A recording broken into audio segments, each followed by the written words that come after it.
to Cal State LA's 2022 University Convocation. Please welcome to the stage the Chair of the Academic Senate, Dr. Chris Bezdesny. Dr. Bezdesny will introduce the university's new faculty.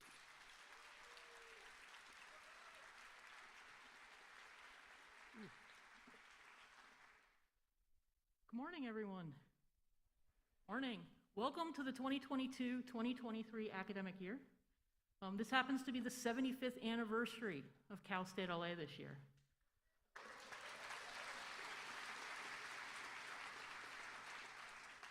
So my name is Chris Bezdesny. I'm the new chair of the Academic Senate. I look forward to meeting those of you I don't yet know and to continuing working with you and for you in the coming year. I'd like to begin by thanking Talia Betcher for serving as our previous Senate chair.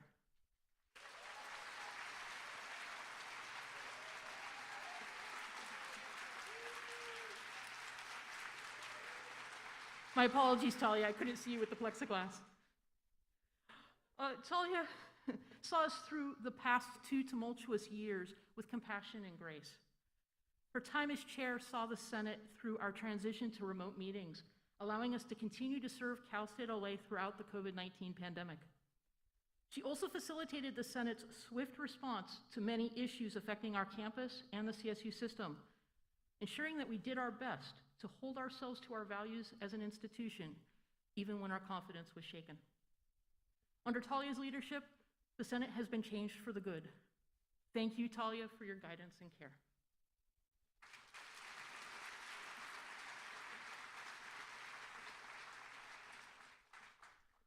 I also want to take this moment to thank Rhonda Roquemore, who is the backbone of the Academic Senate.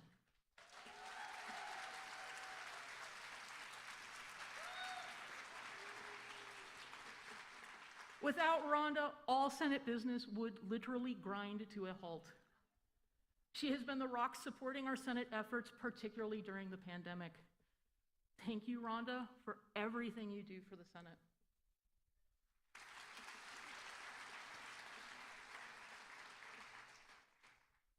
So as we get started today, I want to ask a question. How are you?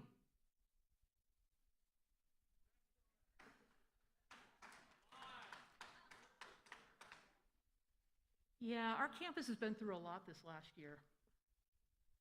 First, the COVID-19 pandemic is in its 3rd year. This spring, many of us realized the exhaustion of switching courses back from virtual to face-to-face. And while we know much more about COVID now than we did in March 2020, we are still experiencing high community transmission while people continue to develop long COVID. And today the death rate was close to 1,000 in the US alone. Vaccines have made a huge difference, but are not enough. We will continue indoor masking, improving our ventilation systems, and taking other precautions known as the Swiss cheese model to help make our campus a safer place to learn. That's what it's called. But in our 3rd year of the pandemic, we are not out of the woods quite yet. Next, the climate crisis is now. Southern California is experiencing a historic drought, following on the heels of our last historic drought in 2015 to 2017. Wildfire season continues to lengthen and intensify and threaten our surrounding communities.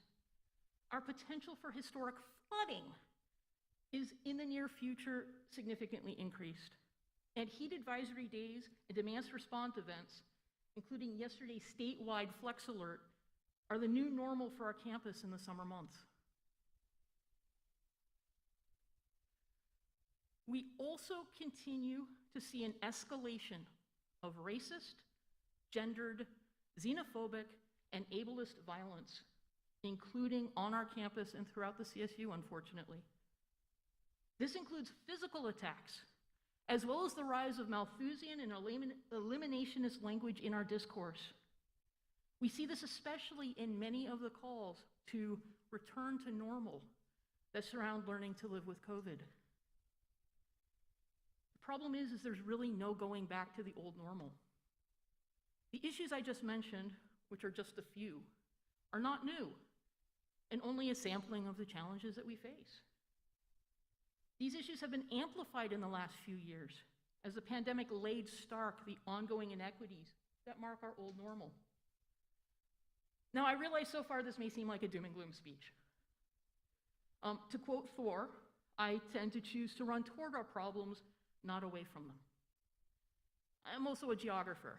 For me, it's helpful to know the landscape, for better and for worse, in order to see the paths forward. And I see that path squarely in the mission of Cal State LA. In fact, this is the time when our mission is more critical than ever. As an institution focused on teaching, learning, research, scholarship, creative activities, and public service, we can help lead the way to creating our new reality. To paraphrase Hermes, we can model how the world could be in spite of the way that it is. Well, what could this new normal look like? The uncertainty behind that question can be disconcerting. That question will lurk behind all of the decisions we make as we return to our day-to-day lives on campus. And that is a question that, in many ways, the Academic Senate has taken up over the last 2.5 years. The Senate is our primary shared governance body on campus and will continue to take this up in the coming year. Shared governance on our campus is the actualization of democratic principles, bringing all of our voices, needs, experiences, and expertise to the table. Students, staff, administration, and faculty. Shared governance is what allows us to take a holistic approach toward meeting our mission and toward developing this new future. It also becomes a mechanism to address the uneven power across campus, ensuring everyone has a voice in our decision-making processes. This sometimes makes shared governance a bit tumultuous, yet it also helps ensure that we hold ourselves and each other to our values as an institution. That voice in decision-making speaks to the need for an open and transparent dialogue as we shape this new normal. Shared governance is dependent on the free exchange of ideas and information. It is also dependent on all of us stopping and listening, something I admit I continue to work on. Speaking up within this context of uneven power also requires an environment where it is safe to do so. Learning thrives in safer environments. Violence is detrimental to the learning process. This is why we must continue to focus on justice, equity, diversity, inclusion, and belonging as core principles of shared governance.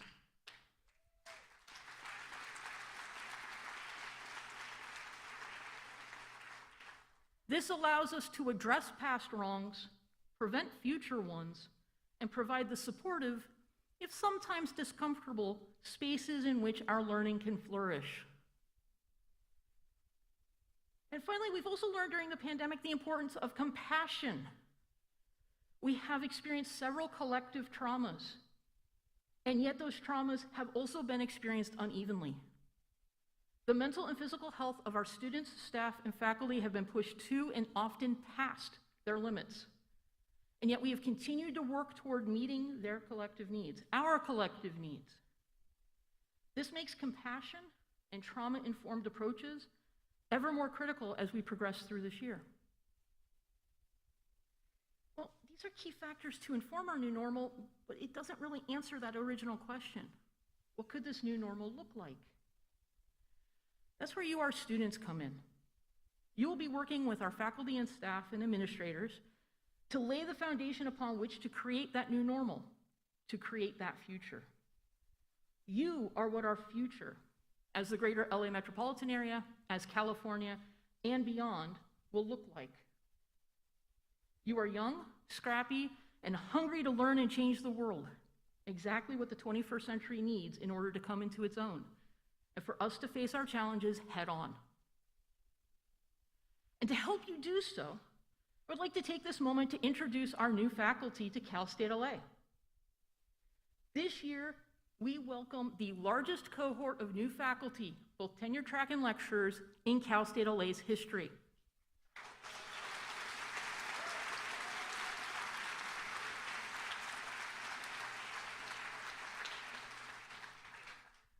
pointed out by Provost Gomez earlier this week, in our 75th anniversary year, this includes 75 new tenure-track faculty.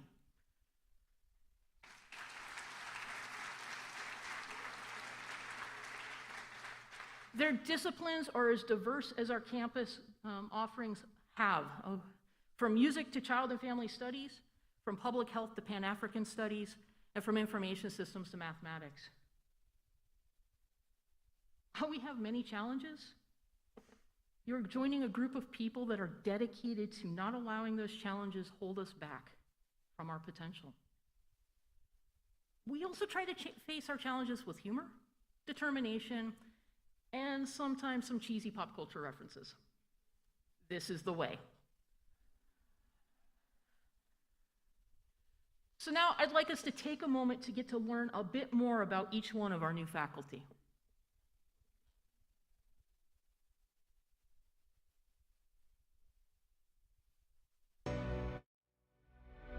We welcome the new faculty to Cal State LA.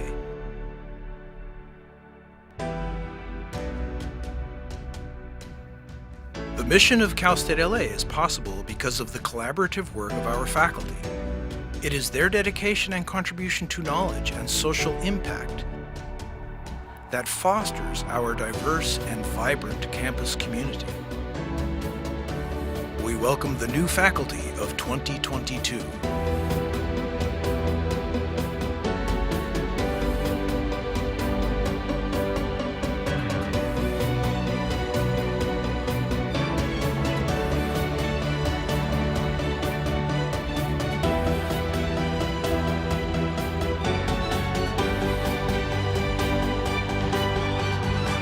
We are thrilled to meet you.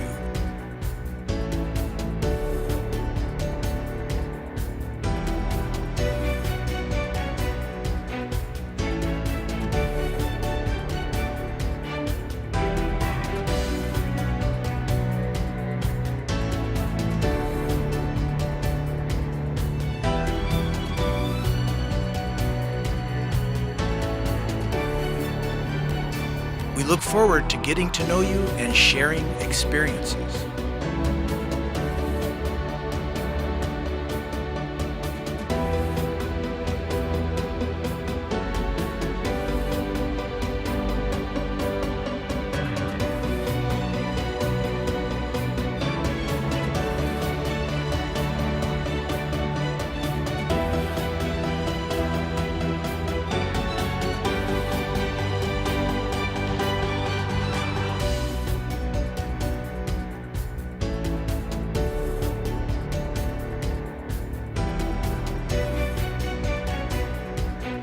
Most importantly, we are honored to have you.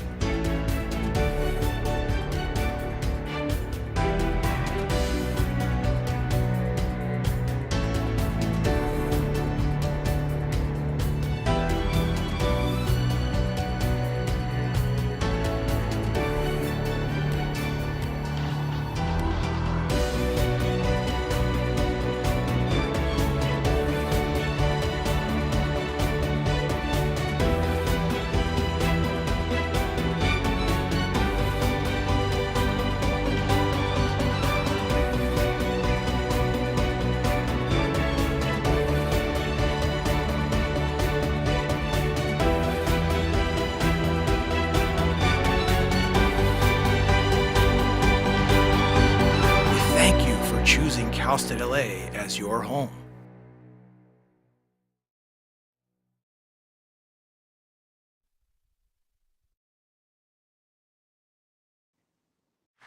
At this time, I would like all of the new faculty, whether you are in the auditorium or watching this via the live stream right now, please rise.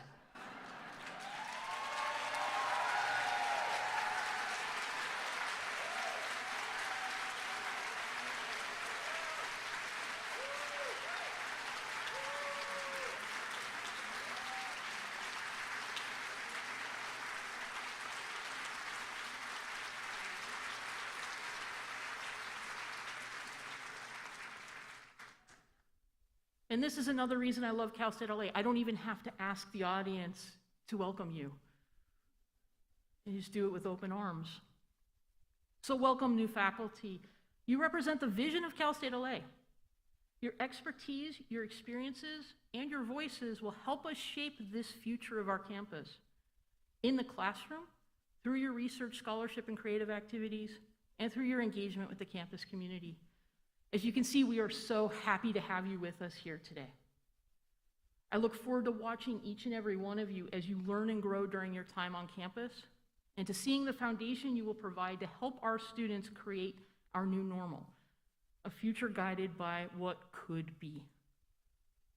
Thanks, everyone, and welcome to the school year.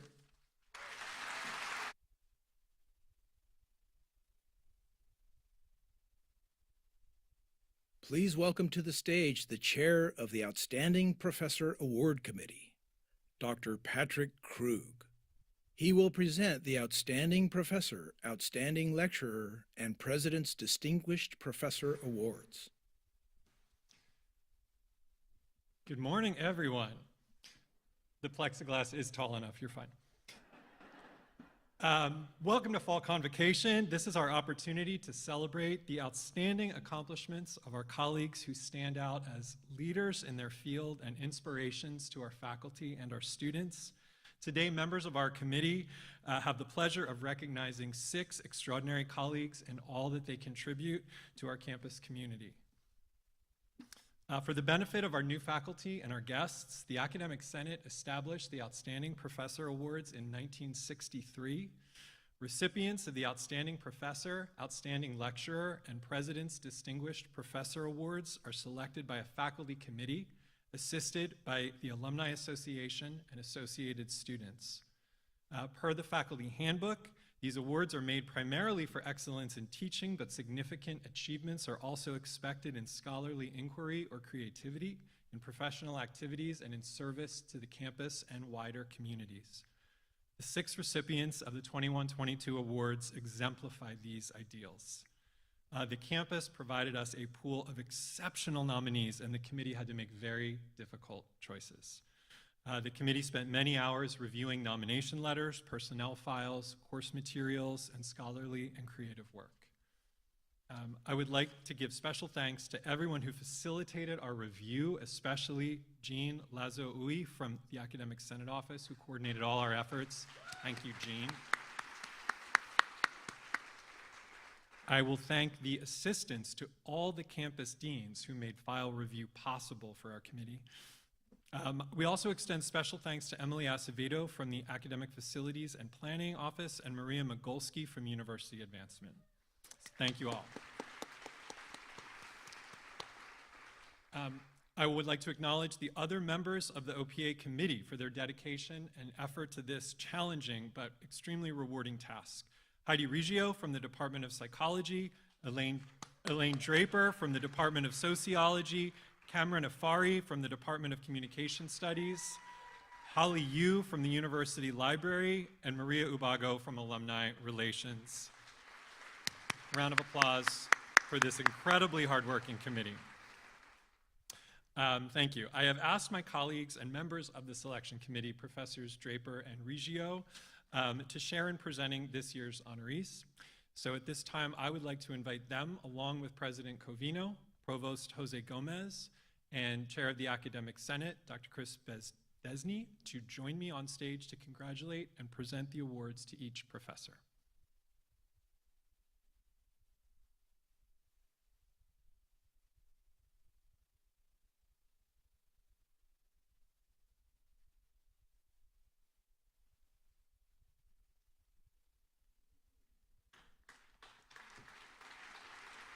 Hello?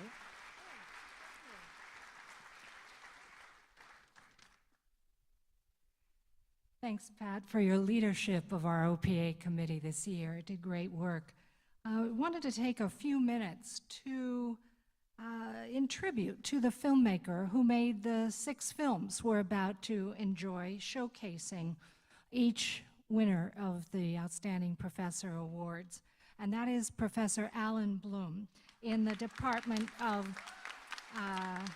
Television, Film, and Media Studies. We're continuing the tradition of the OPA committee that started 8 years ago. It happened to be a year I chaired the OPA, and we were so fortunate to have Alan on the committee and that he was game to launch a new way to honor our faculty colleagues. Alan agreed to create a short documentary about each faculty awardee. He goes to their home, takes the time to get to know them, and finds surprising and engaging details about each one to highlight. And amazingly, with the wonderful films that we'll see tonight, Alan will have created 49 films showcasing faculty accomplishments. And Alan works closely on these films with editor Art Simon and production assistant, who happens to be Alan's son, Aaron Bloom. These films are, for me at least, the most inspiring contributions our faculty have made over the past decade in showing 49 of our colleagues' accomplishments and passions. And so thank you, Alan, for creating these tributes that truly honor our colleagues. Yay! And I'd also like to thank the President's and Provost's Office and the University Advancement Office for your support of the OPA Awards year after year. So we're starting today with the Outstanding Lecturer Award. This year's recipient is Dr. Brenda Namey from the Charter College of Education. So please welcome to the stage Brenda Namey.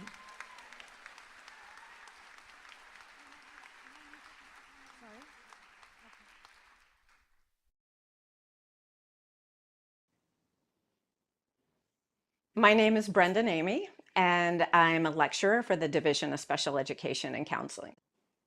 I was born in Walla Walla, Washington, and that's where I grew up. So I lived there until I went to college. And I have two older siblings who, mean the world to me. It was a very rural town at the time. I think we were famous for our sweet onions. I think I was always drawn to the helping professions. I was a psychology major at the University of San Diego. I was working with adults with severe multiple disabilities, and I knew that's what I wanted to do.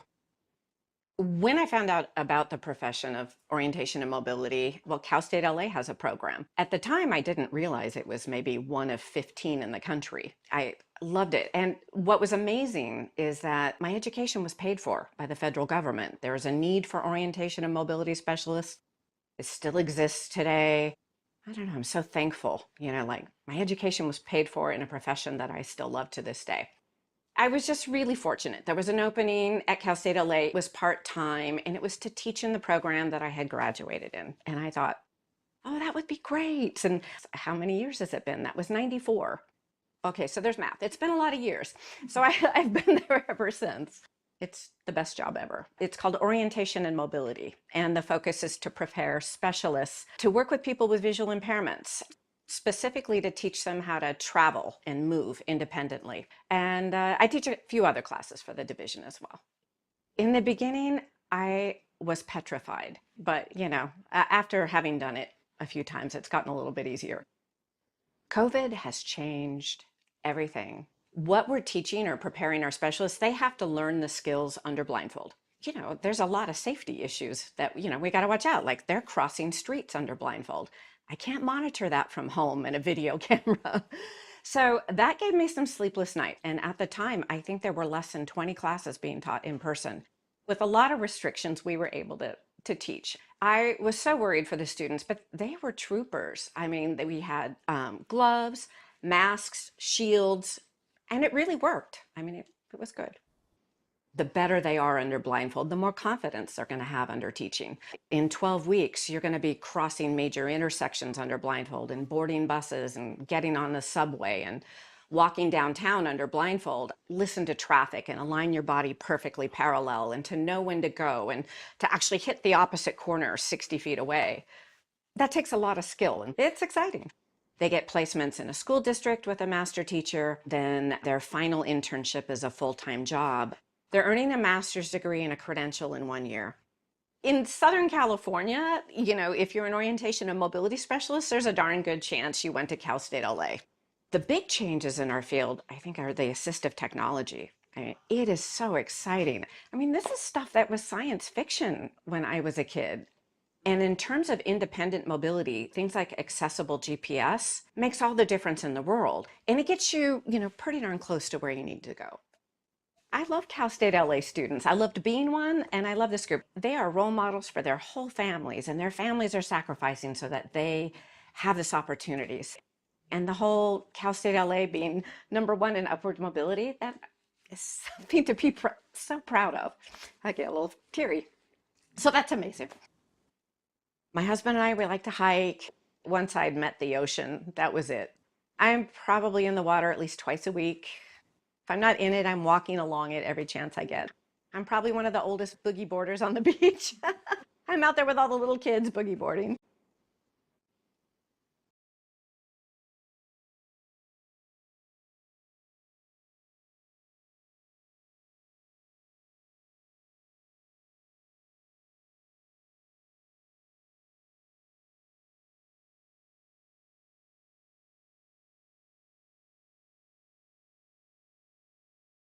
Welcome to the stage, Brenda Namey.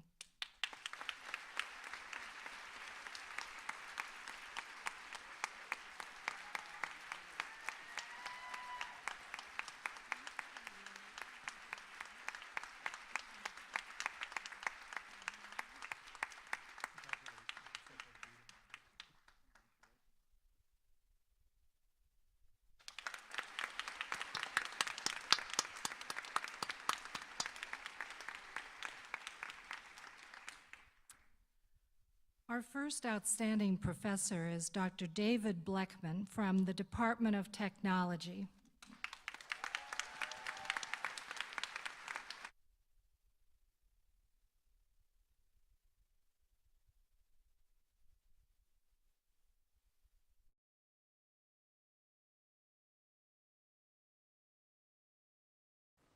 I was born in St. Petersburg, grew up in regular classic Soviet apartment block, and you grow up with your parents even when you go to college.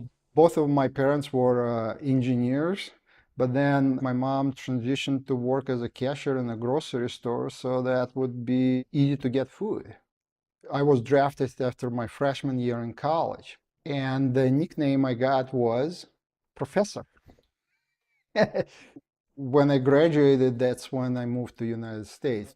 From 2011 to 2018, I was an advisor for EcoCar competition. There was a lot of training the students received, and we worked on real cars, converting them from gasoline vehicles into plug-in hybrid vehicles. And one year, I had 80 students on the team. You need engineers, and you need expertise in multiple fields. And so leading a team like that was only possible with the help of other faculty. But what I'm really proud of in terms of my students, and because of the EcoCar project, 20 students went to work in Michigan. General Motors was very strategic in picking up really good students, and they made job offers to many of our students a year ahead of their graduation. GM was giving them $70,000, $80,000 jobs. So students were really motivated to graduate. And what is interesting, they all purchased houses after first year. Yeah, the upward mobility really changes their lives. And if we have the projects that enable them to secure well-paying and exciting jobs that really affect their future lives, that's what we do as professors.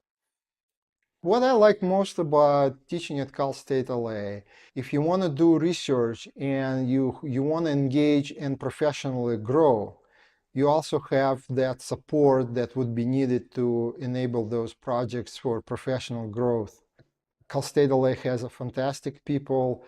If you look around Cal State LA, we have an atmosphere that allows you to explore what your inspirations are. Now I can use our campus as a living lab. So when I teach specialized course in photovoltaics, we look at the photovoltaic installations, and we have access to the data. And so I can teach students about how hydrogen station work. We bring them to the station and show what are the elements, what is successful, where we need to move research forward. This is a very exciting job. I don't think I exhausted the excitement of my work. That's what makes you really, really satisfied with this job. My wife is from Bulgaria. She has a PhD in American literature. She became a lawyer. We have three beautiful kids, 19, 12, and 4. And of course, without supporting each other, our success wouldn't be possible. I would like to thank everyone at Cal State LA. The list is enormous of all the people I have to interact and I need to rely on, and the support I get from all of the people, wonderful people at Cal State LA, is very important. Those projects would not be possible without other people.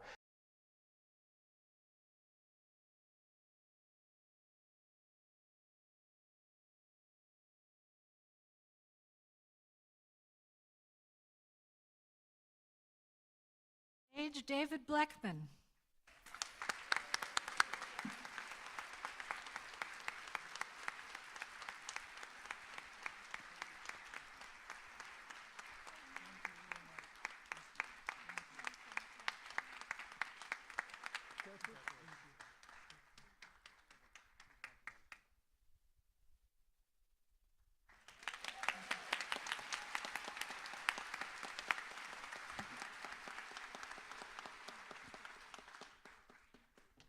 Good morning, everyone.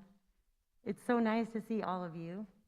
I want to take a minute to say thank you, and I'm so honored to have been to be presenting these awards today, and also to have been part of the committee. Our second outstanding professor this year is Dr. Michael Calabrese from the Department of English.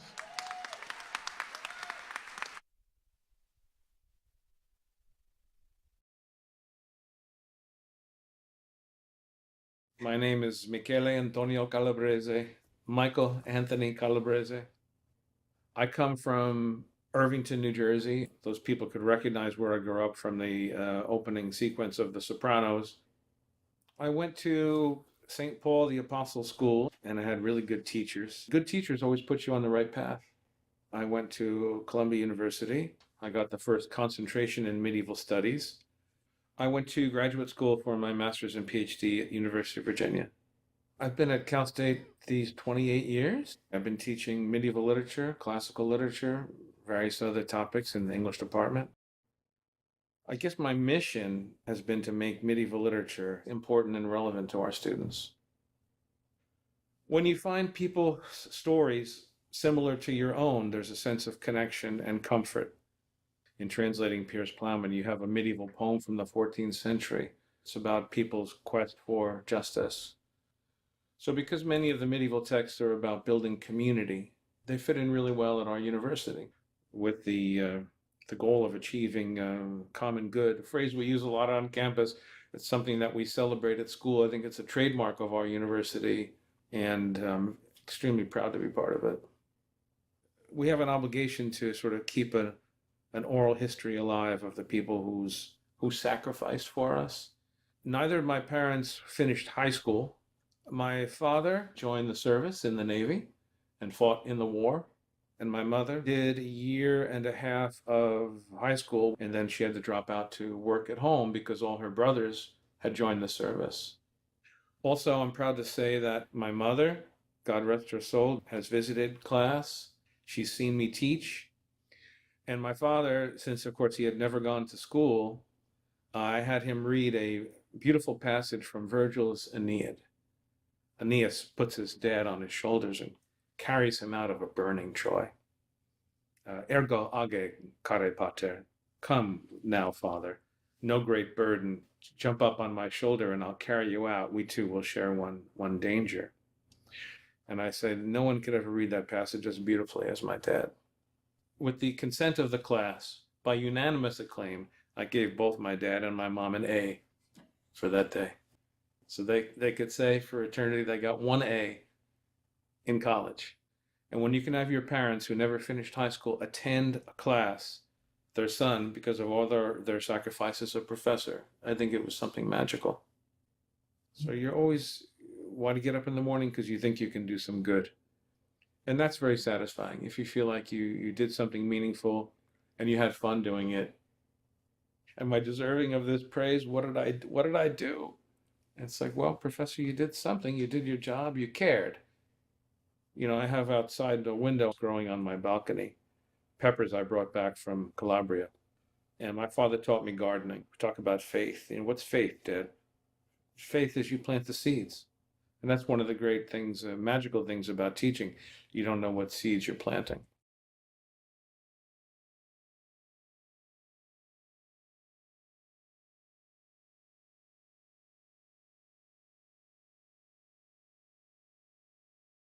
The stage, Dr. Michael Calabrese.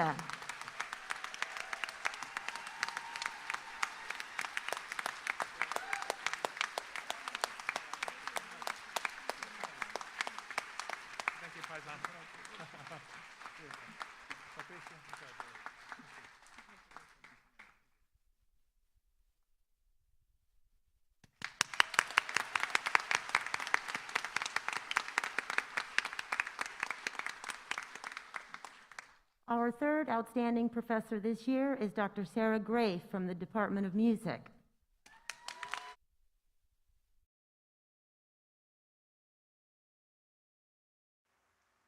I'm Sarah Gray. When I was 6 years old, I started taking piano lessons. Then halfway through high school, I moved to Tulsa, Oklahoma. Music was everything at that point. My parents are very, very supportive. And so I went to SMU. I applied to USC. I eventually took over coordinating the theory program at USC. And I had an email from the chair of the music department at Cal State LA at the time. This was in 2000. And he said, we'd like to interview you for the one-year visiting assistant professorship that you applied for. And I got the job. I teach a lot of the core classes that we do with the undergrads. I like taking people from square one. I like working with freshmen. In a faculty meeting, I said, we don't have a class about women in music. And somebody said, well, why don't you create one? It was so inspirational. I could have women from literally any place on the planet come in for a Zoom interview. The students love it. It makes me feel like I'm doing something really valuable. Most of what I write has social justice or environmental subtext to it. I was commissioned to write a piece for the red violin. The real life violin belongs to Elizabeth Pitcairn. She said, I'd really like to commission you to write a piece for me. I was sitting at the piano and I was kind of playing through it for her. And she got out her violin and she's standing behind me playing. And I was like, oh my God, it's the red violin standing behind me playing a piece that I wrote for the red violin. And it was the actual Mendelssohn Stradivarius. I have this song cycle about gun violence against children. I have a song cycle that's about all kinds of violence, verbal or physical, against women. I wrote a piece during the pandemic called Polar Bear that's about global warming. I'm currently writing a piece that I was commissioned for the Newport Symphony in Oregon, and it's about a nature preserve up there that was the home to the Yakona tribe. In 2002, I went up to Alaska because I had heard you could volunteer on a whale research boat, and I thought, that sounds like fun. I'd like to do that on my vacation. But I ended up going up to Alaska every summer for almost a decade to work on this boat. And so I ended up becoming the stranding coordinator for the Alaska Whale Foundation. But this is why we got married on Garrapatta Beach on January 3rd, is because I wanted to get married during whale season so that we would see them swimming by during the wedding. He's a brilliant conductor. We have a shared love of travel. He's the best daddy between his brilliant daughter, Juliana, his two godsons, Max and Theo, and then, of course, our Spitfire, Avani. He is the best daddy. One day, Avani was sitting here and she started telling me about some fish, and I thought, she's 4. How does she know all of this? And I took a video of it. I just thought, let's do one of these a day. And so every day, Avani would say, today I'm gonna give you a tour of my winter garden. Winter has arrived in Southern California. So she's my little nature girl. I've gotten to do a lot of good things in my life.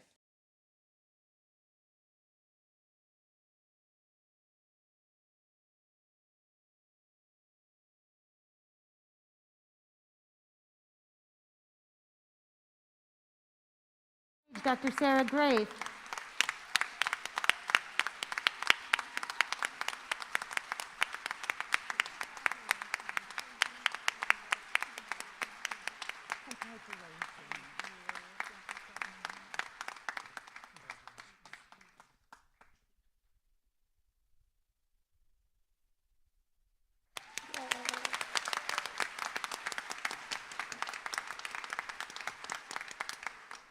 Our fourth outstanding professor this year is Dr. Sion Rhee from the Department of Public Health.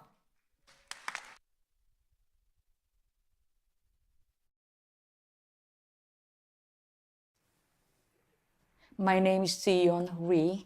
I'm with the School of Social Work. I'm currently serving as the director of the school. I was born and raised in South Korea. At that time, in the 60s and 70s, South Korea went through a very, very rapid economic development. I became very interested in working with people in poverty. So I decided to major in sociology. There were a lot of children in the labor force. They couldn't go to school. So we organized night schools. I was admitted to Seoul National University. I was the only female student. I really cherish my college years. In South Korea, UCLA was known as a great university in basketball. I'm quite action-oriented, so that fits my personality. So I changed my major from sociology to social work. Upon graduation from my doctoral program, and then I have several teaching opportunities, and Cal State LA is my choice. I always wanted to play the cello. I started cello lessons. My children are independent, so that is my dream. One playing the piano, the other playing the violin, and then it can be a trio. I believe health and mental health are not two separate entities. And then when we treat one thing, we have to think about the other aspect as well.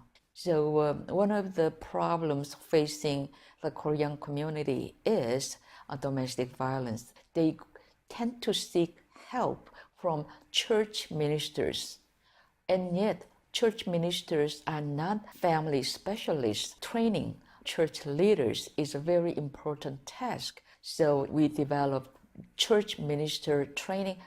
It is our responsibilities to train social work practitioners. Each year we select many students to get trained in child welfare, and then when they graduate, we can say that they are fully prepared to be a professional child welfare workers. And the children are our future, so they should be loved and protected by us. So we are very proud of our students.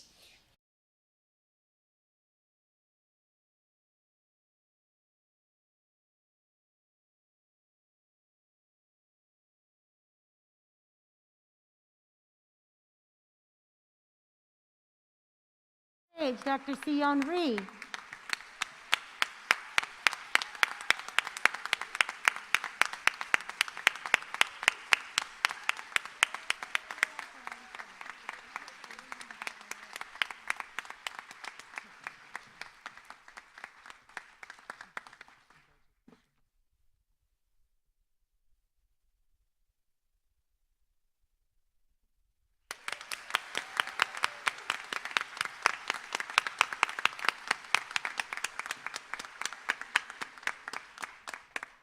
Our final award today is for the President's Distinguished Professor. Importantly, winners of this award are faculty members who have already won the Outstanding Professor Award and who continue to excel in teaching, scholarship, and in service. This year's President's Distinguished Professor is Dr. Stephen McGuire from the Department of Management.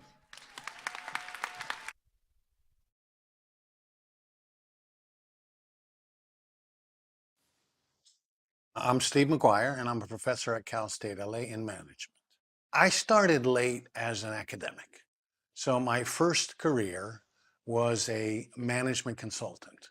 So I worked in many different countries, 23 or 24, and I loved it.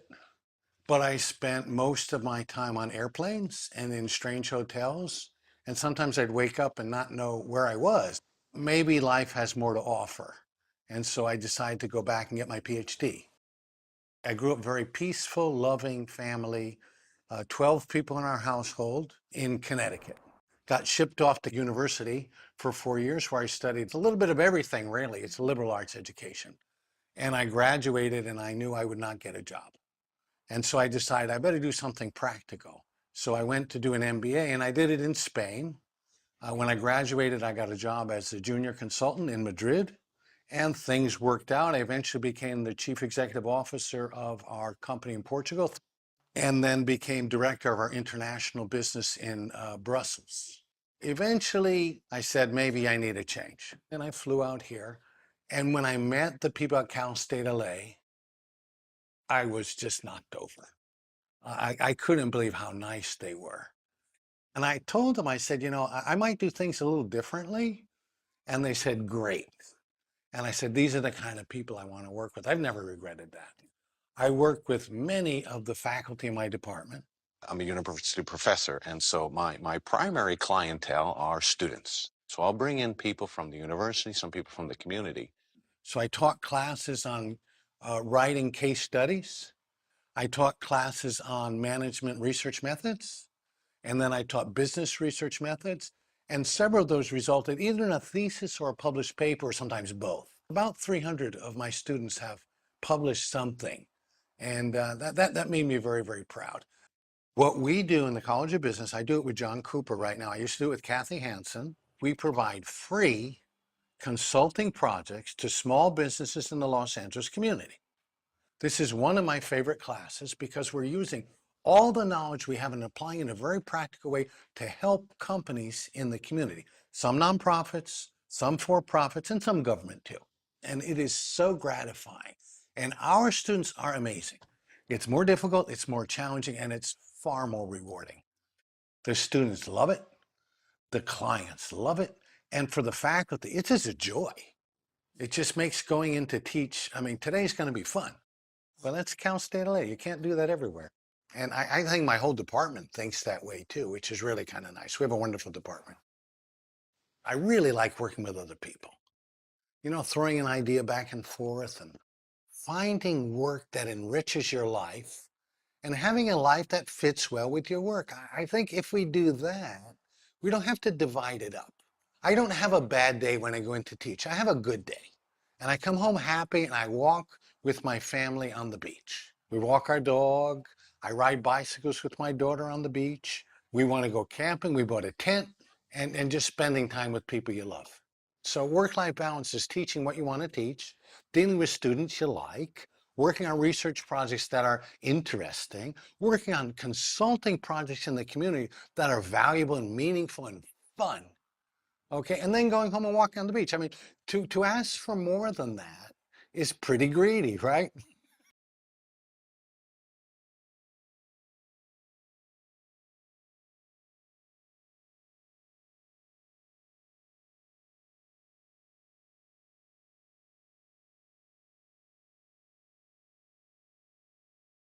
To the stage, Dr. Stephen McGuire.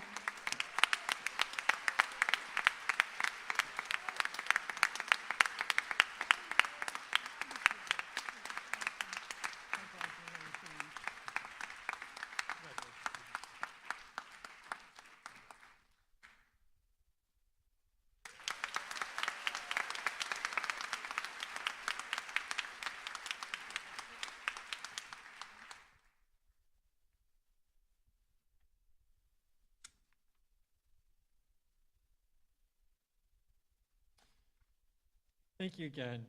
It was an honor to serve as the chair and to work with this very dedicated committee. We were all deeply inspired by the work of our honorees, as I'm sure you are too. I look to them for inspiration for a productive academic year as we move past the challenges of the pandemic. Can you all please join me in one more round of applause for all of our outstanding professors? Thank you.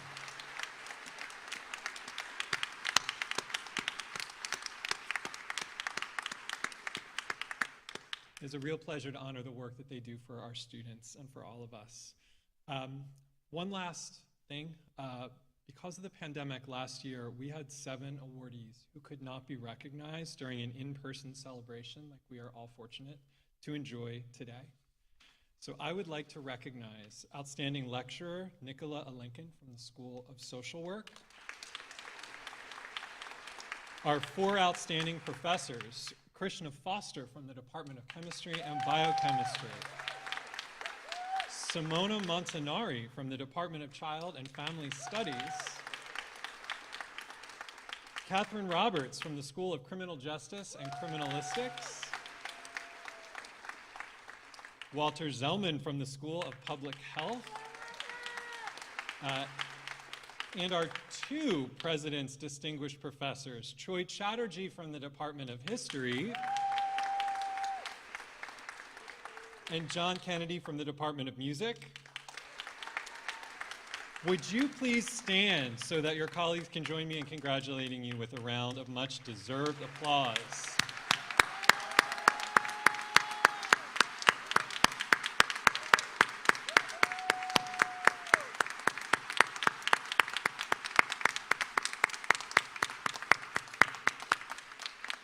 Thank you all very, very much.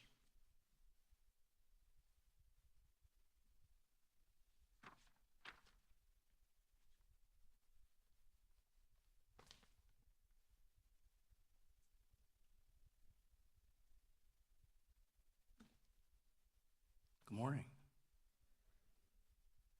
Well, here we are, Convocation 2022. I hope that your summer has been a summer of some sort and has been all that you'd hoped for and more. I hope that, as the cliches of a good summer go, that you feel rejuvenated and rested and ready to welcome a new academic year.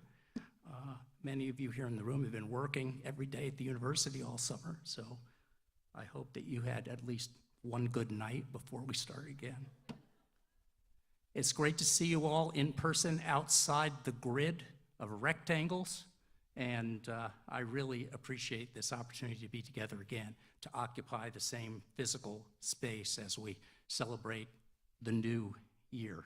Let me begin by acknowledging some of the guests today.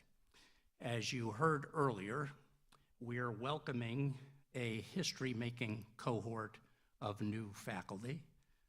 We've hired the largest group of tenure-track faculty in the history of the university. I was reminded, as you were all being celebrated, and as we're going to do it yet again, and as many times as we can, I was reminded of walking onto the campus of San Diego State in 1981 as a new assistant professor of English. And it was about the second week, and I was walking onto the campus, and someone shouted out, "Dr. Covino, Dr. Covino." And I said to myself, there's another Covino on campus. Someone else. I wonder if it's a relative. And then I realized, no, it's me. And it started my awareness that solidified that this was home, that this was my new home. So I hope that you are starting to feel as if this is your home as you join the Golden Eagle family. Once more, please, stand and let us congratulate you.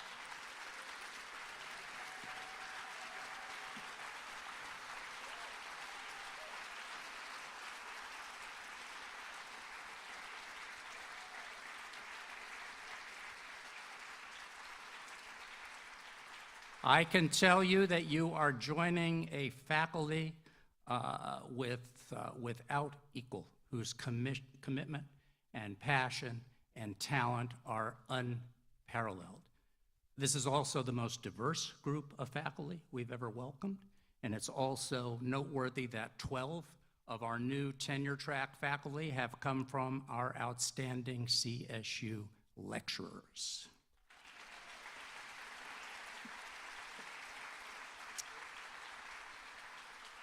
Let me also take this opportunity to introduce and welcome two new deans, Dr. Stephen Trescoma for the College of Arts and Letters, and a well-known but still new dean, Dr. Renee Blenowith from the College of Natural and Social Sciences. Stand up, please.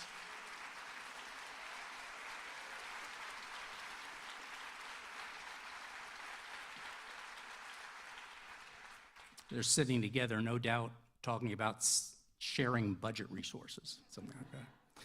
Today, we also welcome staff members from across the university whom we've not greeted before because we haven't met like this for a couple of years. So would those staff members who have joined us in the last 2 years, since 2019, anyone who's joined us from 2019 forward on our staff, could you please stand so we can say hello to you? There they are.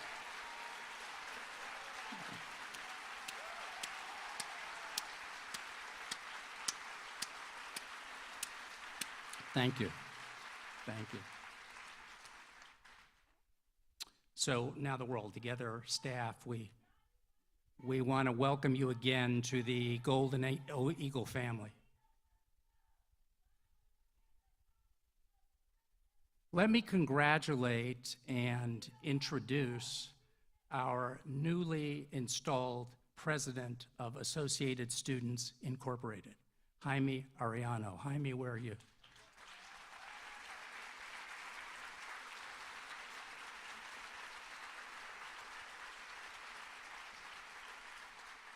Jaime was sworn in as president on Monday. I had the honor and pleasure to do that, and we wish certainly our ASI president and our ASI officers all the best as we look forward to a great year of working together. Now, as we move forward, we also have to remember, of course, our Emeriti faculty who are such an important part of our Golden Eagle family. Thank you for your continued commitment to the university. And today we're also joined by members of the Board of Directors for the Cal State LA Alumni Association and members of the Board of Directors for the Cal State LA Foundation. In addition to our newer staff members, many of our long-standing staff are in the audience, including our facilities champions, who I'll talk about in a minute. Welcome to all of the staff who are joining us here today. We're so happy to have you with us.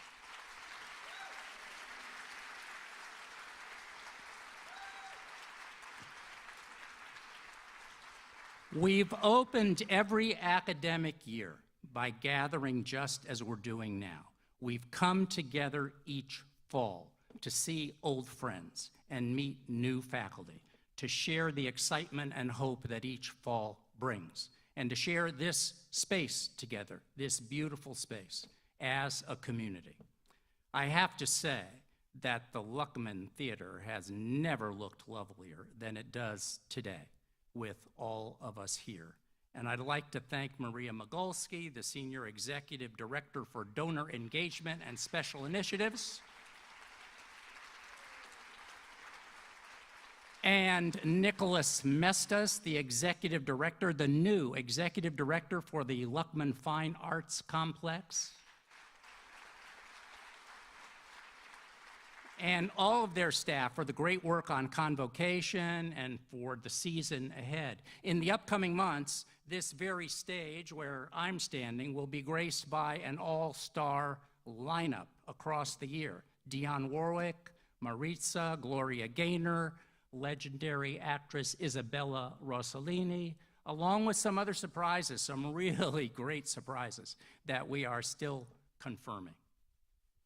Standing on this stage is always inspirational, even standing behind the cone of silence here. Reminds me of the old Get Smart show. Only people who are as old as I am will know what I'm talking about. But, yeah, okay, you don't have to acknowledge it, but. Standing here and looking out at you reminds me of how far we've come, right? In 2020, when the pandemic forced us off campus, we moved Convocation online, but we still held a Convocation. In 2021, I stood here on this stage looking into a nearly empty auditorium while you watched the live stream online, but we still held a Convocation. Today's gathering, today's Convocation, is our first in-person one with invited guests since 2019. Once again, we're here. We should all be proud of our commitment to this gathering and all that it represents. I see our fall convocation as confirmation, encouragement, inspiration, and a testament to our readiness to continue and a celebration of our dedication to a thriving university. We took care of each other during the early and worst days of the pandemic, and we continue to do so as we learn to live with an ever-evolving and devious virus. Our students received technology, food support, financial support from federal funding, and hundreds of thousands of community members received the COVID-19 vaccine right here on our campus at a time when it couldn't be found elsewhere. We not only served our students, we served the places they call home, and we will continue to do so. In the years ahead, much will be written about the pandemic.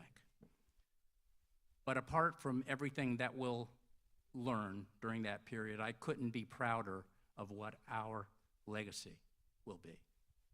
As we continue celebrating our 75th anniversary, the word legacy and all it connotes does come to mind.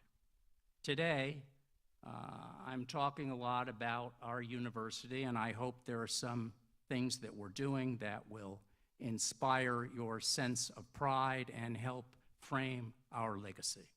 Whether this is your first year at Cal State LA or your 50th, this convocation confirms that you belong to a university community that is deeply engaged in the most important work, not only of transforming the lives of our students, but also the communities they call home and the society in which we live.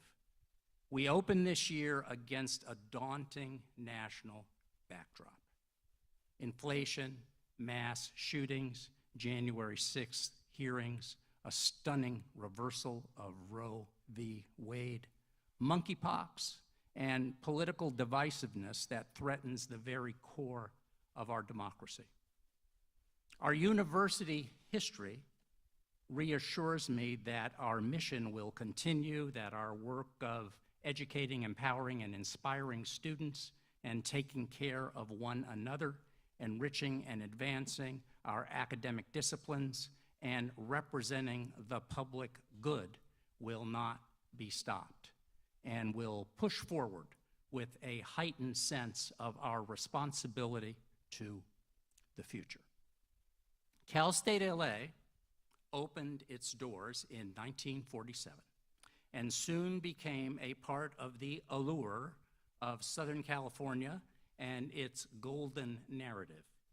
If Southern California was heralded as a place for new dreams and fresh starts, then Cal State LA, a premier public university in the heart of the city, was the rich soil that dreams and fresh starts require. Earlier this year, we heard from one of our older alumni who attended the first decade of the university's history, back when we were still known as Los Angeles State College, or LASC, and our mascot was the Diablo. 92-year-old Joseph Bagnall reached out to us with what I call a recorded thank you letter. For 61 years, Joseph was an educator whose deep love for Cal State LA has not waned. He's not forgotten the names of the professors who taught and inspired him, and he also has not forgotten the university's fight song. Let's hear from Joseph.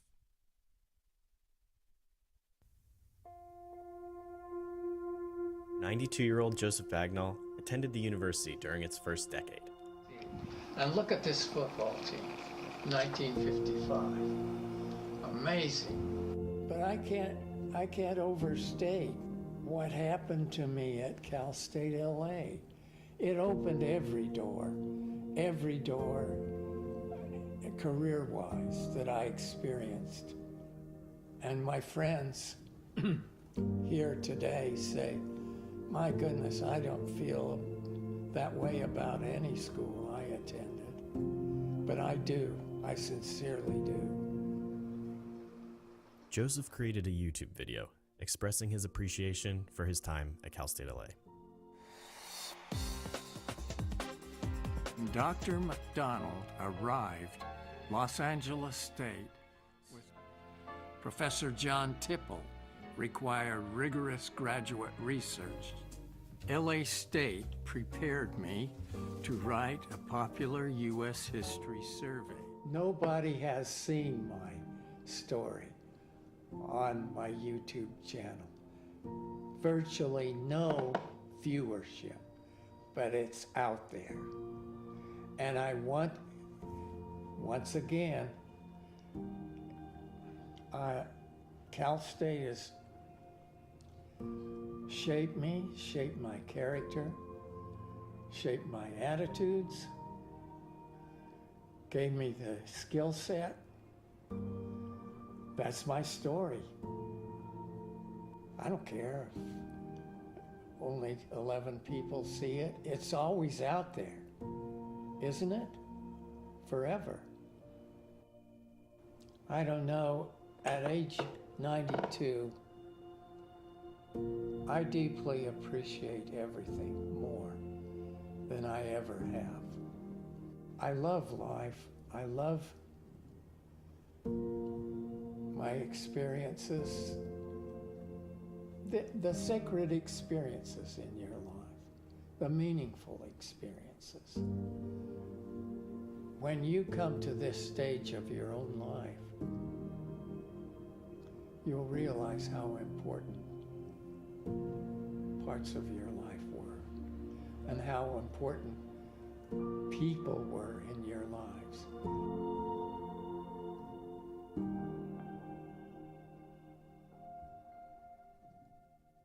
A guest lecturer came in and announced that she was going to teach us the newly composed LA State fight song.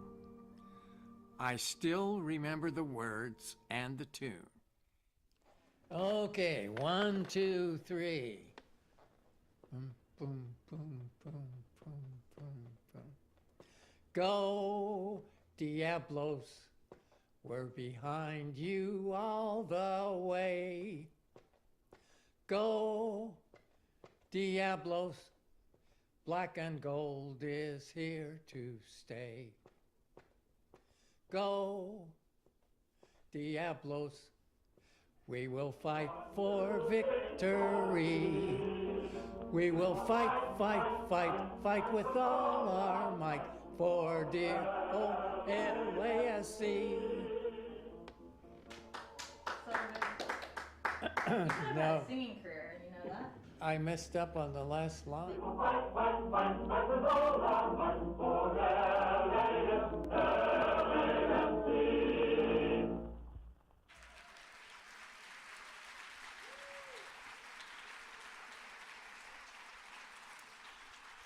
Many thanks to our videographer, Emilio Flores, for that moving video. Emilio, thank you. And listen, go watch his YouTube, will you? I mean, that'd be a big surge, you know, if you just, it's about a half an hour long. It talks all about the university in great detail, and you really have to watch it. It's on YouTube, Joseph Bagnall, there it is. A lot has changed since Joseph's time at the university, including our name and our mascot. But students in those then and now photos share one thing in common. Their lives were not the same after they graduated from Cal State LA. They left here ready to begin new lives and to contribute in ways that would not have been possible without their time here. That's what each study about our success in upward mobility tells us. Cal State LA is still ranked #1 in the United States for the upward mobility of our students.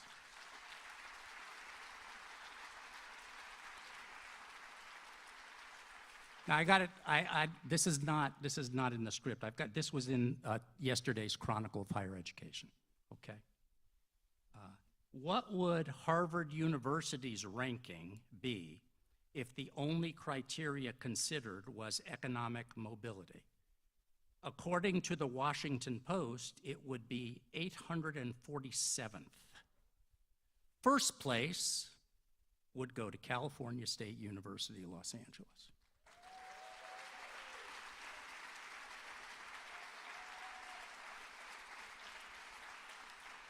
So they're talking about us, they're talking about you, you're the ones who make this happen. Keep it going.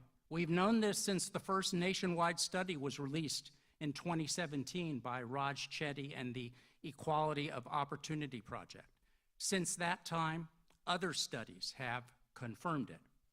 The latest study, released this year, last spring, by the think tank Third Way, reaffirms our standing and expands our understanding of what it means for students to attend the university that's ranked #1 in the nation for upward mobility. This new study found that at Cal State LA, only 17% of full-time undergraduates had to take out federal student loans, while other students at other universities take years to earn back the cost of their education. Our students are able to recoup their costs within 5 months. And, yeah. Listen, tell parents that, will you? I mean, I'm going to tell them at commencement this year. I mean, tell parents, 5 months, and it's all done. That is a really great statistic that came out in this recent study. And as the Equality of Opportunity study demonstrated, we have the highest proportion of low-income students who joined the top 20% of wage earners than any university in the country. Okay, I'll take it. It really is a very big deal, right? This spring, about 6,000 Cal State LA students graduated. In May, we constructed a commencement pavilion on campus and held beautiful ceremonies where we celebrated the graduates and their families. Thank you, James Quaresma, who is the force behind commencement, and our many volunteers.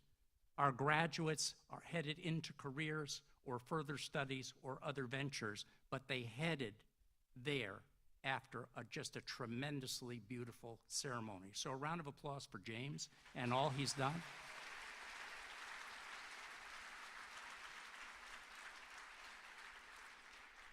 The students left here with what I'll call the Cal State LA advantage, less debt as they climb up the income ladder.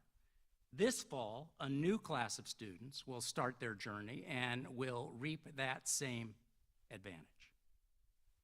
We always look for ways to help others understand what it means to be #1 in the nation. The very short video you're going to see takes that concept and distills it. I should add that this video won a national award for excellence in communication from the Council for Advancement and Support of Education. Here it is. Did you know that Cal State LA is ranked #1 in the nation for upward mobility? This means that we're the best in the US at helping our students climb up the income ladder. A nationwide study of universities by the Equality of Opportunity Project found that Cal State LA had the highest percentage of students start college in the bottom fifth of income levels and graduate into the top fifth. A Cal State LA degree changes lives for students, their families, and their communities.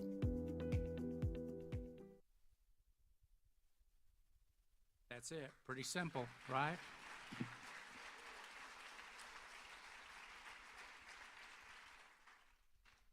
Thank you to the creator of that video, Olympia Crawford, and the Office of Communications and Public Affairs.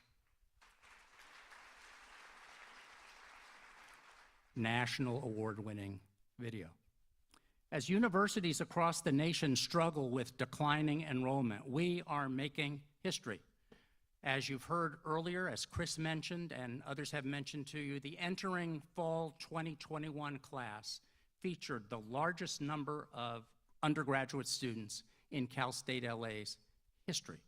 A total of 23,298 undergrads enrolled in fall 2021 compared to 22,000 in fall 2020, and we're poised to continue our success. That's a lot of enrollees during COVID, right? Our domestic freshman applications increased a remarkable 16% over that number from 2021. We even exceeded our pre-pandemic application numbers. So many thanks to all of you who are our best cheerleaders, and to our admissions and recruitment office working with Communications and Public Affairs and our international office for implementing new ways to reach potential students and to share our story. Our students are joining an extraordinary community. We've always maintained strong ties with the larger community that surrounds us, and with those ties, we've been shaped by defining social movements. When we say we are LA, we mean it. We are making efforts to strengthen our work as a Hispanic serving institution that celebrates the cultural wealth and strength of our students, families, and communities. I'd like to recognize some faculty, among many, who are supporting several innovative HSI programs, including Dr. Claudia Diera, Dr. Alejandro Villalpando, Dr. Kidogo Kennedy, Dr. Marla Parker, and Jason Chu. We all applaud your great work and the work of your colleagues.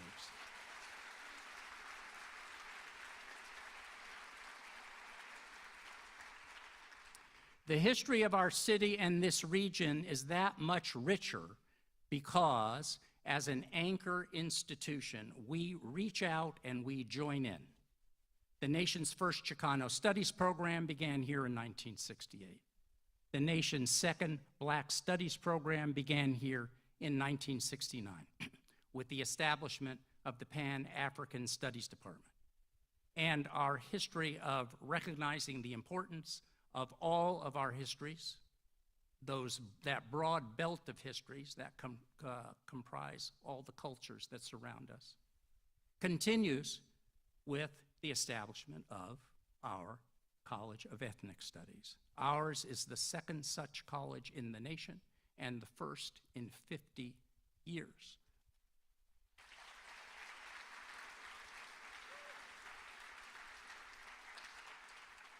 Leading the way at the College of Ethnic Studies is Dean Julianne Malveaux.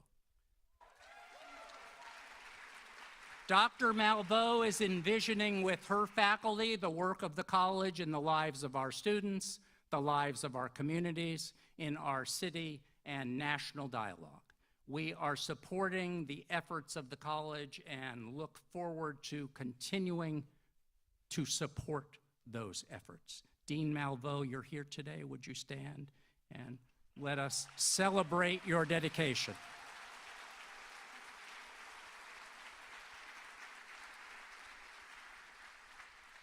Thank you for your leadership and your commitment to our newest college and its mission.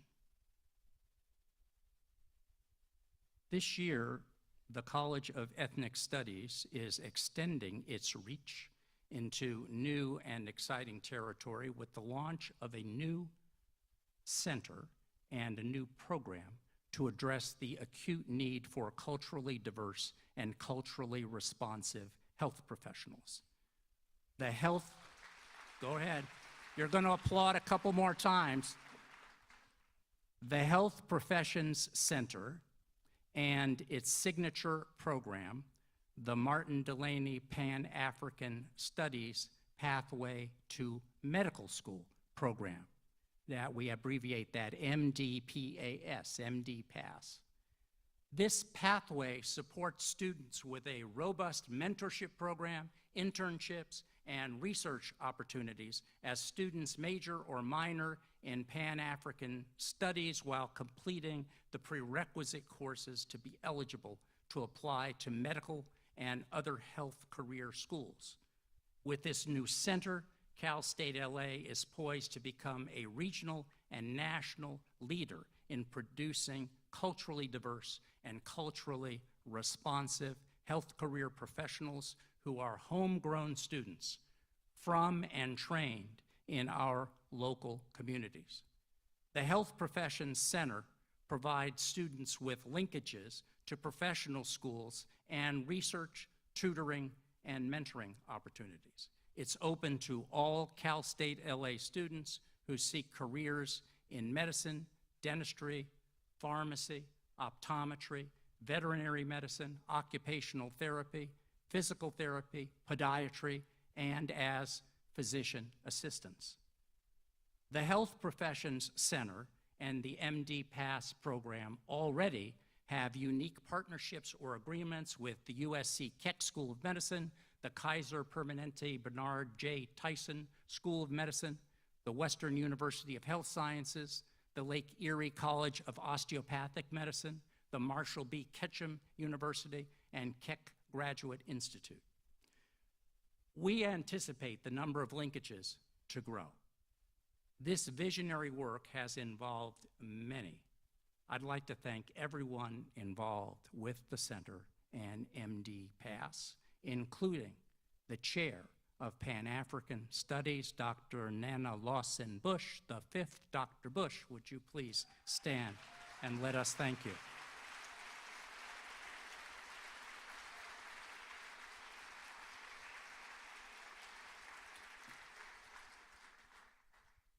Later this month, our students will take part in a student welcome, a kind of a student convocation designed just for them. We haven't done a student convocation before, so we're doing it now. It'll be held at the Luckman. Again, this theater will be filled, but this time the seats will be occupied by students. They'll hear about clubs and orgs and meet staff, and I'll give them a pep talk, and they'll get information that will help them feel comfortable and at home on campus. So I'm certainly looking forward to that. Our staff across the university play a vital role in the success of our students, of our programs, and our operations. Without our staff, our success would not be possible. They work behind the scenes and on the front line. The staff of the divisions of academic affairs, student life, administration and finance, advancement, and the president's office have worked hard and do work hard to ensure the success of students and the fulfillment of the university's mission. Staff are often the unsung champions of our campus. This year's recipients of the Facilities Services Champion Award are with us in the audience. I'm going to call their names and also the name of another staff designee who's won something great. And after I call your name, so listen for it now, I'm going to ask you all to stand up. So you don't have to rehearse now, we'll get to it. From our facilities champions then, Ulti Ramos, General Administrative Coordinator. Custodians, Carolina Hermosillo, Patricia Barberina, Alvaro Reyes, Rosalina de la Cruz, Evita Valencia, Hilda Castillo, and Rini Avalos. Elsa Ayala, lead custodian. Philip Rodriguez, grounds worker. Victor Pacheco, light equipment operator. Kevin La, auto mechanic. David Ayala, painter. Edward Ornelas, electrician. Hoa Pham, refrigeration mechanic. Jorge Martinez, lead plumber. And Andre Gutierrez, laborer. And then there is an additional person that I want to group with them. I want to acknowledge Diane Taylor, who received the CSU Systems Procurement Professional of the Year honorable mention. Everybody whose name I just called, please stand up. Everybody who I just announced, please stand. All the champions, all the champions, all the champions. No, don't stand up and sit down. Stand up.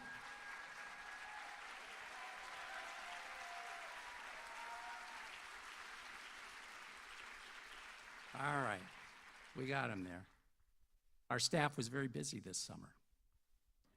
As you walk around, you'll see other additions, which I hope you'll appreciate. More outdoor furniture, tables, chairs, and umbrellas.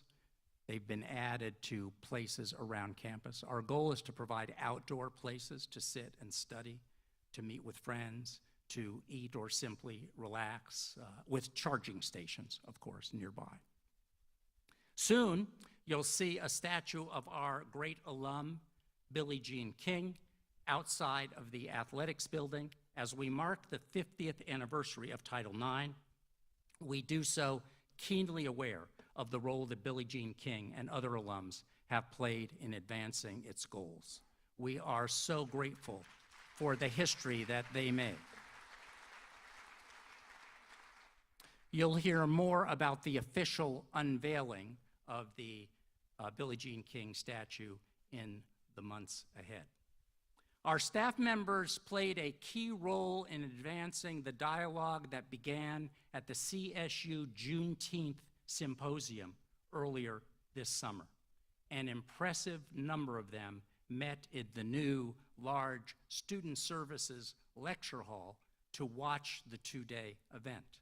And following the Juneteenth Symposium, a dedicated group of staff organized a Lift Every Voice set of dialogues, campus climate conversations that will continue throughout this year and beyond, sharing ideas and initiatives to enhance diversity, equity, inclusion, and belonging. Cal State LA, thank you to the organizers. I am so impressed and pleased at this initiative and all that it adds to the university. So thank you all very much. Go ahead.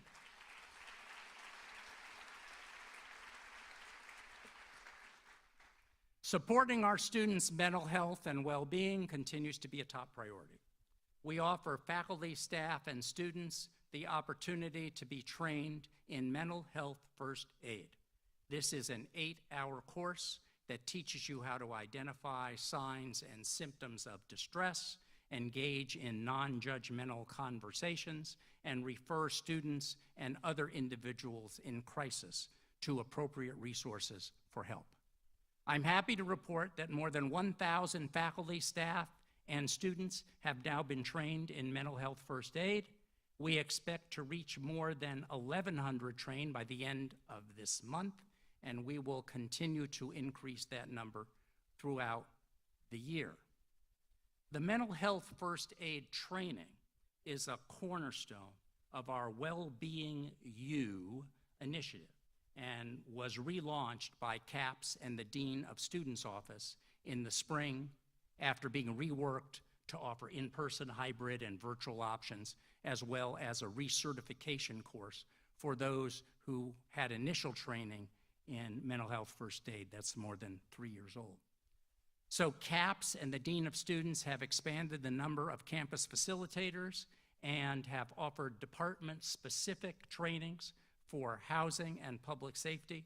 We plan to offer trainings for other departments, colleges, and students, and a dozen trainings for faculty and staff are scheduled to be available throughout the academic year. So I encourage you to get certified or recertified and join the growing number of well-being ambassadors. I hope to see you wearing your green, is it up there? Yeah, We Care, I Care, Let's Talk button on campus, so students know that you're here to help. I'll be wearing mine, and we can get engaged together.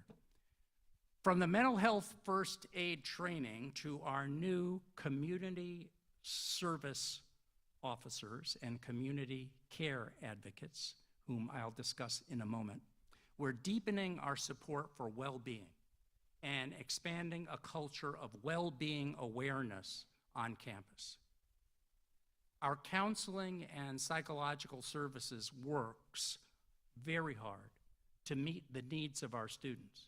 Doing this work at this moment in history requires a student's first lens, innovation, and fortitude.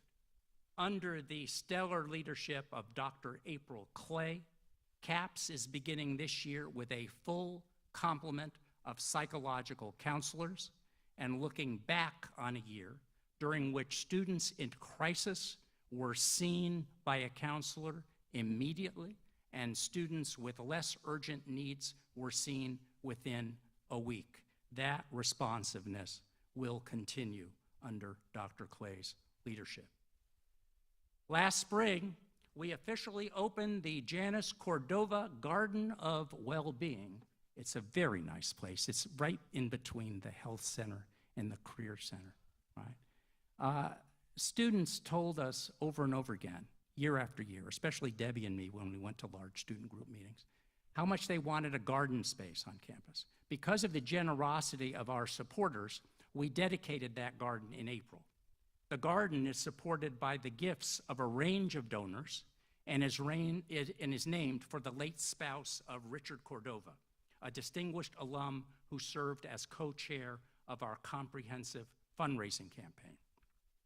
The Janice Cordova Garden of Well-Being is at the heart of our Well-Being U initiative, which offers resources, programs, and events to support the mental and physical well-being of students and to promote the holistic wellness of the entire Cal State LA community. So check out the website, Wellbeing U, for podcasts, for special events that will take place on Wellbeing Wednesdays throughout the year, and an archive of great presentations from our speaker series. I must add that the unrelenting and driving force for the construction of this garden and a perennial donor to Wellbeing U and the founding voice for Wellbeing U is Debbie Covino. Thank you, Debbie.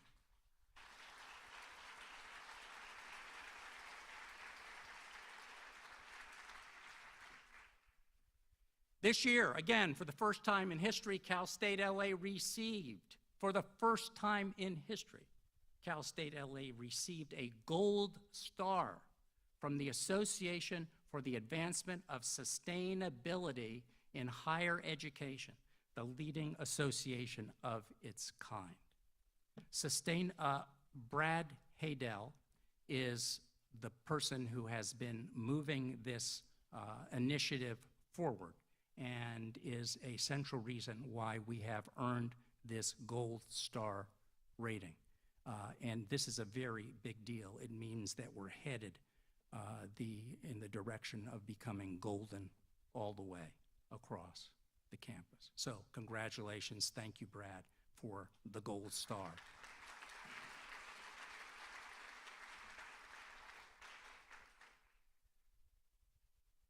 You can keep moving that prompter, James. Keep it going. That's it. You didn't know I was reading, right? You thought I memorized it? Okay, here we're getting there. All right, now we'll start again. To be an inclusive campus that fosters belonging requires thinking in new ways of what it means to be together, particularly with the pressures, needs, expectations, and complications heightened by the pandemic. Our community is not immune to the problems and trends that we see in the larger society. Our Department of Public Safety, led by Chief Larry Bohannon, has hired a new group of community service officers to assist and serve our community. The primary role of community service officers is community outreach and engagement. These 6 new officers are part of our collaborative efforts to reimagine law enforcement on campus and to build trust with the community we serve. The community service officers are trained in first aid, CPR, conflict de-escalation, and mental health first aid. Calls to our Department of Public Safety, of course, span a wide spectrum of needs. Our new community service officers will expand our options for responding to those needs and will help us better serve our campus. Community service officers are sort of an intermediary resource, a middle space between our Eagle Patrol and our public safety officers. They are unarmed, and they are, in the fullest sense, peace officers. The community service officers will be highly visible on campus in areas such as the student services building, student housing, and at certain events. They'll be available to help provide safety escort services, patrol parking lots, and to serve our campus along with the larger corps of public safety officers. Many of our new CSOs are, as are our public safety officers, alumni of Cal State LA, so it's wonderful to have them with us. They will work closely with our community care advocates in our new community care program.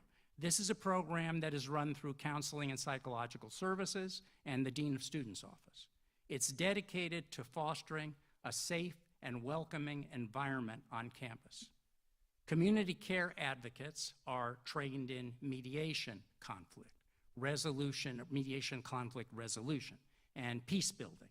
They can assess and peacefully diffuse a situation that may be of concern, minimizing the need to involve public safety officers. Staff, faculty, and students can request that an advocate respond to a life-threatening situation that might need de-escalation or support, such as a campus conflict or a student who is experiencing a mental health crisis.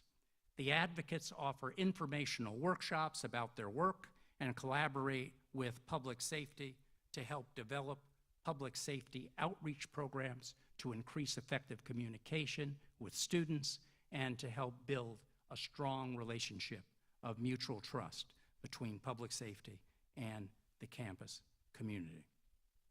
The Community Care Advocates team is guided by CAPS Director, Dr. April Clay, and includes student, faculty, and staff advocates who are available to support the campus community. Student community care advocates may include interns from academic programs such as counseling, psychology, social work, criminal justice, and nursing. They are supplying us with a number of great community care advocates. So that's a mix of stuff, right? My convocation addresses are always a mixed experience. We're celebrating, we're updating, we're announcing and reflecting, especially in a milestone anniversary year like this one.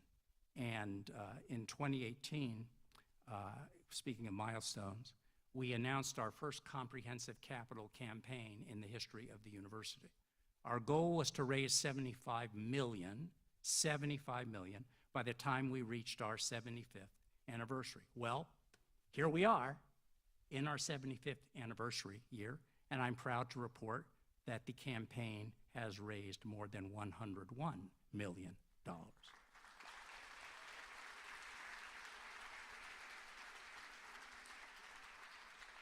And there's more, There's more great news. This past fiscal year was the university's single largest philanthropic year on record, with more than $16.5 million in gifts received to support students, programs, faculty, research, and community service. We'll celebrate the conclusion of the campaign in October with a gala.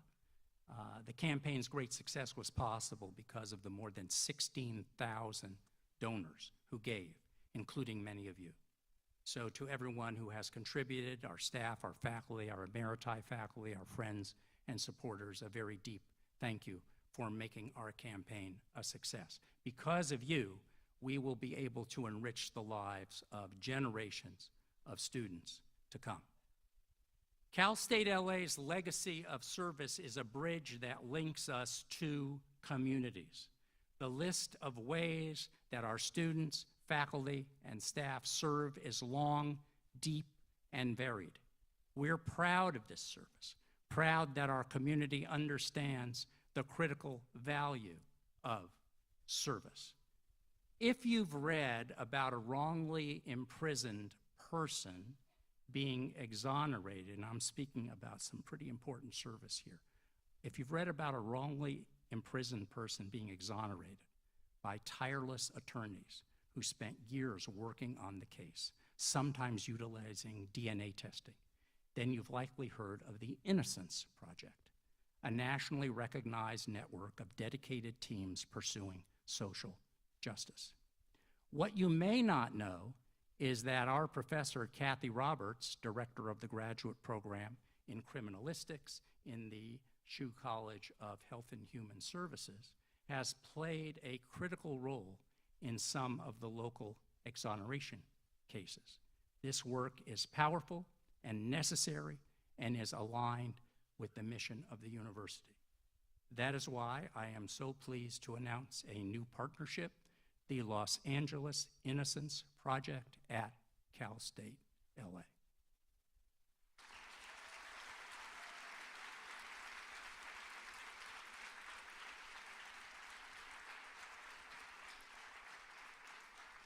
By joining forces, we will intensify our dedication to transforming the lives of individuals, families, and communities. I'd like to introduce the director of the Los Angeles Innocence Project at Cal State LA, Paula Mitchell. Paula, where are you? Where are you? There she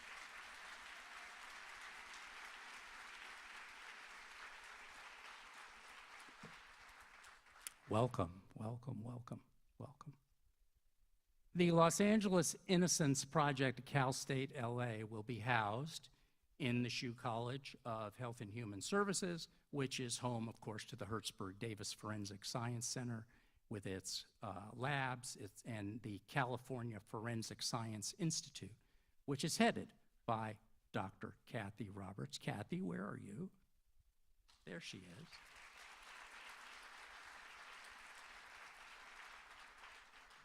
Kathy got this all started, you know, but we've had a lot of help, some pretty impressive help. The partnership will be supported initially by $1 million gift. The gift was made by an individual who knows well the work of Paula Mitchell and her team. That's because Paula and her team spent 2 years doing the legal work that led to his exoneration after he spent 32 years in prison for a crime he did not commit. Our $1 million man is Andrew Wilson, and he's with us today. Andrew, here he is.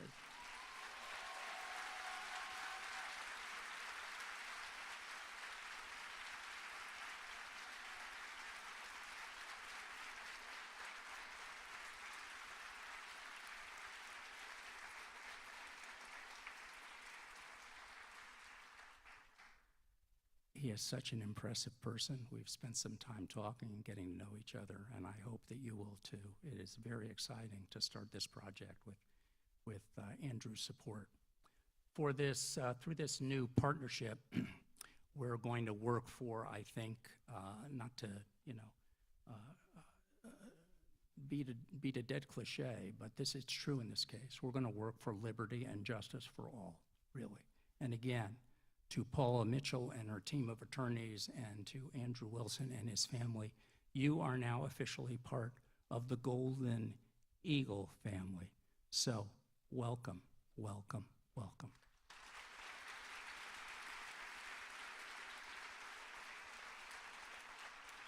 This is how legacy is formed, from what persists year after year, decade after decade, generation after generation. It is the path we choose to follow and the decisions we choose along the way. It is who we are and who we've always been. It is how we will be remembered. It is my great honor to be part of the Cal State LA legacy. This will be my 10th year as president of the university.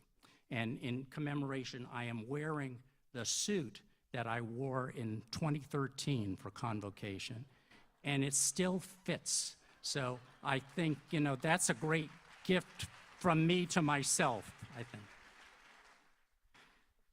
This coming year, my 10th year, will also be my last year as president. I'm planning to retire at the end of the academic year in June 2023. The incredible work that continues to take place at Cal State LA and has during my time here could not have happened without all of you, of course, the students, the faculty, the staff. So Debbie and I will have a few months to do lots of thank yous, but we want to thank all of you today for the ways in which you've helped to make our community stronger and more compassionate and simply better. In the many months ahead, I'll still be here, and I look forward to getting to know our new faculty and staff, staying focused on student success, well-being, safety, and expanding our commitment to campus diversity, equity, inclusion, and belonging. Debbie and I are thrilled to be part of the transformative energy that makes this university great. And so grateful to all of you who have established such strong foundations for the next 75 years and beyond. The Cal State LA legacy will continue growing deeper and stronger because of you. Thank you, and welcome back.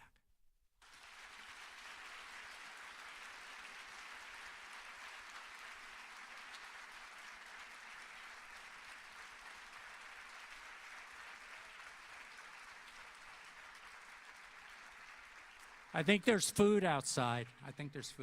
Thank you very much. Thank you for attending Cal State LA's 2022 University Convocation.